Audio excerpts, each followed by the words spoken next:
Hello प्यारे friends, आज मैं वीडियो लेकर आया हूँ बिहार बोर्ड फाइनल परीक्षा वर्ग 10th के भौतिक से प्रश्नों को। तो इस वीडियो में शुरू से अंत तक जरूर देखें और इस वीडियो में शुरू से अंत तक देखने के लिए फ्री एजुकेशन धर्मराज की ओर से आप लोग का स्वागत है। तो देखिए, बिहार बोर्ड फाइनल परीक्षा वर्ग 10th के लिए भौतिक से प्रश्न है, लेकिन खास कर उन बच्चों के लिए वीडियो बनाया जा रहा है जो बच्चों को प्रश्नों का उत्तर याद नहीं होता है और न ही जल्दी समझ में आता है। तो बच्चों खास करके इस वीडियो में शुरू से अंत तक जरूर देखें। तो देखिए, प्रश्न है, दिए गए हैं दर्पण उत्तल, अवतल तथा समतल है, बिना छुए आप कैसे तीनों दर्पण को पहचान करेंगे। ये प्रश्न दिया हुआ है और इसका उत्तर आपको याद नहीं है, आप नंबर पाना चाहते हैं, तो इसका उत्तर कैसे लिखेंगे इस वीडियो में बता रहे हैं। तो देखिए, सबसे पहले जितना का क्वेश्चन दिया हुआ रहेगा उतना सीरियल नंबर लिख दीजिएगा। जैसे 20 है तो 20 का क्वेश्चन दिया तो 20 का आप थोड़ा फ्रेश में लिखिएगा, साफ में लिखिएगा, क्योंकि टीचर का स्पष्ट पता चलना चाहिए कि सीरियल नंबर कितना का ही प्रश्न का मानो उत्तर लिख रहा है, समझ नहीं। अब 20 है तो 20 का यहाँ पर उत्तर लिखिए डायरेक्ट, समझ गए। प्रश्न पहले पढ़ लीजिए क्या कह रहा है। दिए गए हैं दर्पण उत्तल, अवतल तथा समतल है और बिना छुए आप कैसे तीनों दर्पण को पहचान करेंगे। तो उत्तर देखिए, क्वेश्चन के माध्यम से हम उत्तर लिखेंगे। दिए गए दर्पण उत्तल, अवतल तथा समतल को बिना छुए पहचान करने के लिए, यानी पहचान करने के लिए कैसे पहचान करेंगे, तो वही लिखना है। दिए गए दर्पण उत्तल, अवतल तथा समतल को बिना छुए पहचान करने के लिए बारी बारी से दर्पण के सामने किसी वस्तु को नजदीक लाते हैं।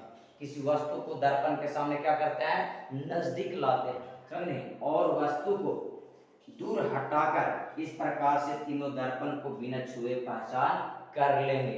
समझ नहीं, एकदम बिल्कुल लग रहा है कि आंसर लिखा गया, समझ कि नहीं।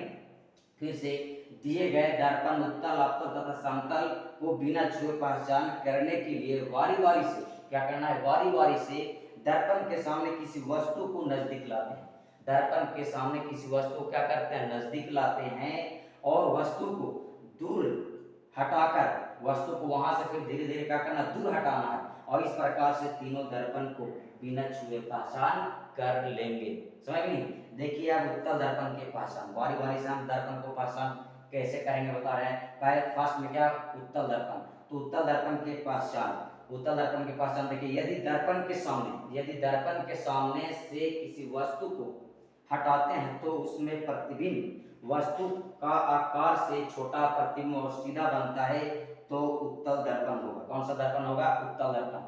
फिर से देखिए, उत्तल दर्पण के पहचान, यदि दर्पण के सामने किसी वस्तु को क्या करेंगे, ले जाएंगे सामने, समझ नहीं, और वहां से धीरे धीरे वस्तु को क्या करेंगे, हटाते हैं, क्या करते हैं, हटाते हैं, तो उस दर्पण में प्रतिबिंब वस्तु के आकार से छोटा बनेगा, समझ, उस दर्पण में प्रतिबिंब वस्तु के आकार से क्या होगा, छोटा बनेगा और सीधा बनेगा, तो कौन सा दर्पण होगा, उत्तल दर्पण होगा, समझ गए। तो उत्तल दर्पण हम छुए नहीं और पहचान लिए, समझ गए।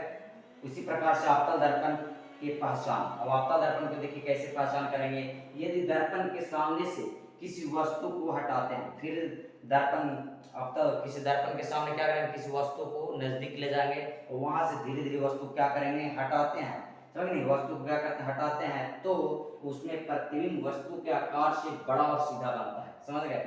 यदि दर्पण के सामने से किसी वस्तु को क्या करते हैं, वहां से हटाते हैं, समझ गए, और हटाने के बाद उसमें प्रतिबिंब वस्तु के आकार से क्या होगा, बड़ा बनेगा, उसमें प्रतिबिंब वस्तु का आकार से बड़ा बनेगा और सीधा बनता है, तो वह अवतल दर्पण होगा। कौन सा दर्पण होगा, अवतल दर्पण होगा। तो बिना छुए अवतल दर्पण को भी हम पहचान लिए। इसी प्रकार से समतल का दर्पण को देखिए, समतल दर्पण का पहचान, यदि दर्पण के सामने रखा गया वस्तु, समझ नहीं, दर्पण के सामने रखा गया वस्तु का प्रतिबिंब, समझ गए, वस्तु का प्रतिबिंब सीधा और वस्तु के आकार के बराबर होगा, समझ गए। यदि दर्पण के सामने कोई भी वस्तु रखा गया रहेगा और उसका प्रतिबिंब जो है, प्रतिबिंब वस्तु के आकार से क्या होगा, बराबर होगा, वस्तु के आकार से बराबर मानो प्रतिबिंब दर्पण में दिखेगा तो वह समतल दर्पण होगा। कौन सा दर्पण होगा?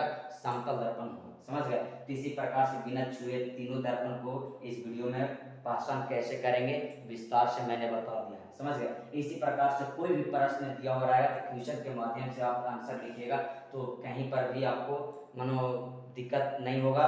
समझ गए? कहीं पर आप यदि क्वेश्चन के माध्यम से आप आंसर लिख लेते हैं तो कहीं पर काट छाट नहीं कीजिएगा। समझ नहीं? काट छाट नहीं कीजिएगा। जैसे ऐसे अगर कहीं पर गलत भी हो गया तो थोड़ा स्क्रैच मार दीजिएगा, ये नहीं कि इस तरीके से पूरा गिदरी नहीं कीजिएगा। समझ गए? और बिल्कुल एकदम सॉफ्ट लिखिएगा तो आपको अच्छा नंबर्स मिलेंगे। तो इस वीडियो में शुरू से अंत तक देखने के लिए